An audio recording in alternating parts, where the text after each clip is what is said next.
Back to Trojans Live. Jordan Moore, John Jackson. It's our National Signing Day special. And if you are just joining us, the Trojans inked the number 4 ranked recruiting class in the country, number 1 in the Pac-12 for the 5th consecutive season, all the last 3 under the head coach right here, Clay Helton, who joins us now. Coach, first off, congratulations. Another job well done. I know a lot of work goes into this, not just you, your whole staff. We had Eric Ziskin on earlier, and T. Martin and Clancy Pendergast, and your whole staff that deserves credit. What do you see as the strength of this class now that you've signed them up? Oh, mercy. Well, you started off this class knowing that you just lost a 4,000-yard passer, a 1,500-yard rusher, and an 1,100-yard receiver, and really felt that we had to address that right off the bat, and to be fortunate enough to sign a J.T. Daniels at quarterback, an Amon-Ra St. Brown, and a Devin Williams, at receiver, and then to get a Marquis Step, a big physical back. We thought that was important. We addressed the next thing. We thought defensively, we lose Uchenna, we lose Rasheem, we're losing some pass rush and some sack opportunities there. So to be able to go out there and get a Caleb Trimley and a Trevor Trout, Elijah Winston, Malik McLean, and Kanai Mwaga, those front people, both edge and interior, we really think we benefited our team there. Okay, so from the outside looking in, it looks like, you have 18 spots, but it looks like they always line up perfectly, right? This is like every year. It seems like, they needed 18. They got the exact 18 they got because you're able to close so well. How much of it is, obviously it's by design. Yeah. It's by design, but is it lining up as perfectly as it seems from the outside looking in? Yeah, one of the things that I've always thought that goes hand in hand in recruiting is relationships, and a lot of these relationships have been for a long time. I remember coaching JT in the 7th grade coming to one of our camps, and so when you have those type of relationships, you have the better opportunity to close. And as we got done with the early signing period, we had 10 young men. We didn't think we reached on one. We thought we had elite talent out of those 10. But then what we saw that was left over, we saw men right here in our backyard that if we filled those numbers in December, we could not pass up on Amon-Ra St. Brown, a Devin Williams, an Isaac Taylor Stewart, Elijah Griffin, an Elijah Winston. Those type of men, the linebackers that are involved in this class are ridiculous. So we had to go compete. If we're going to go win national championships, it's about the players. It's a player's game. And there were 8 guys that were left out there that we had to go win the battle for. And credit to our staff. They did the job. Yeah, and you mentioned J.T. Daniels. Of course, you're going to go win championships. It always starts with that quarterback position. You know how important it is. T was telling us about him a little bit. What makes him special? What makes him different? Not only that he could skip his whole senior season, but also potentially work his way into the mix. As soon as he gets here. I think the position always starts with intangibles, from leadership qualities to how you represent the organization, especially an organization like the Trojan family.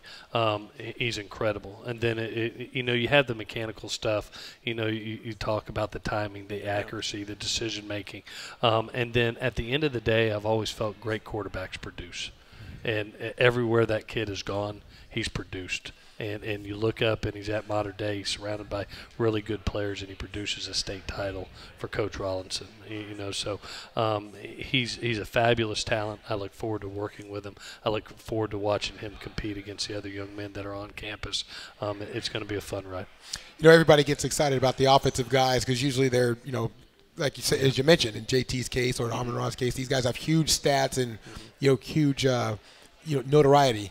But this class is, to me, about the defense. The defensive side, you really brought it home with a great linebacking class and a lot of talented defensive players, and really feel they needed the defensive backs as well. And it's heavy defense. I mean, we talk about the offensive guys more often, but it's heavy on defense.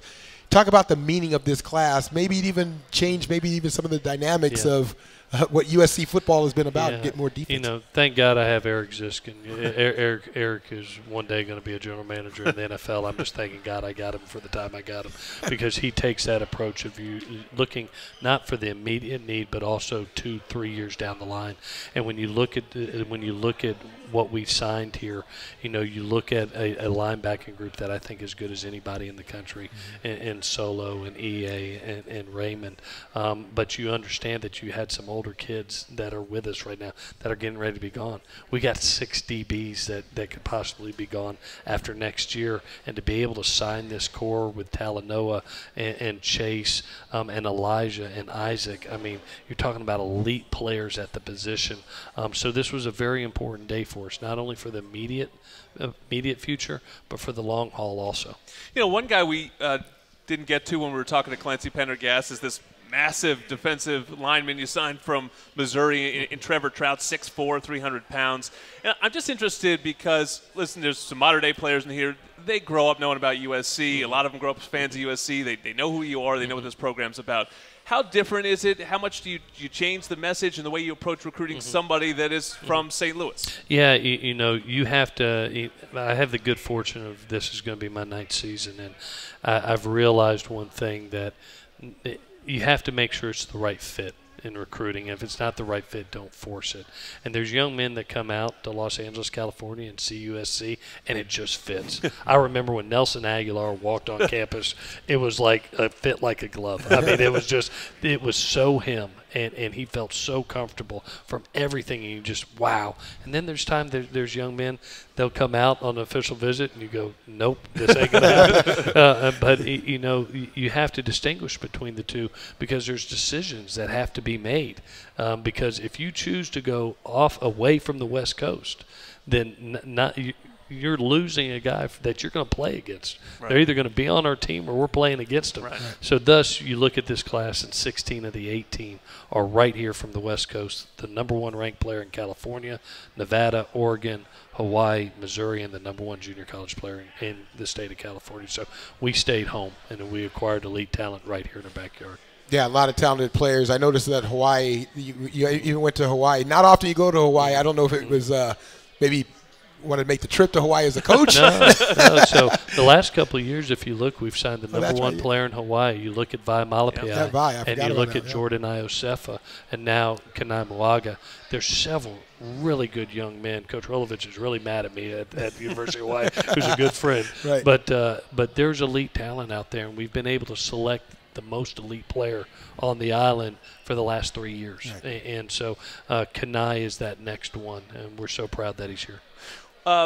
This early signing period, we talked about the logistics a little bit with Eric Ziskin. Now that you've gone through it once, what did you learn from it? Do you like it? I mean, it almost seems, I mean, maybe you won't say it, but you guys are such good closers in February, it seems unfortunate to sort of take that away from you and put it in the middle of bowl season. Yeah, you know, I think one of the things that I think will be easier this next time around is you didn't have the early official visits. I think they instituted the April and May visits to be able to get to this December, because it was hectic. I mean, you look up and we're playing for a Pac-12 title, and everybody else is recruiting, and then we know as soon as we win that Pac-12 title, we got 10 days, and we've got to have official visits, we got to get home visits, and it's a madhouse.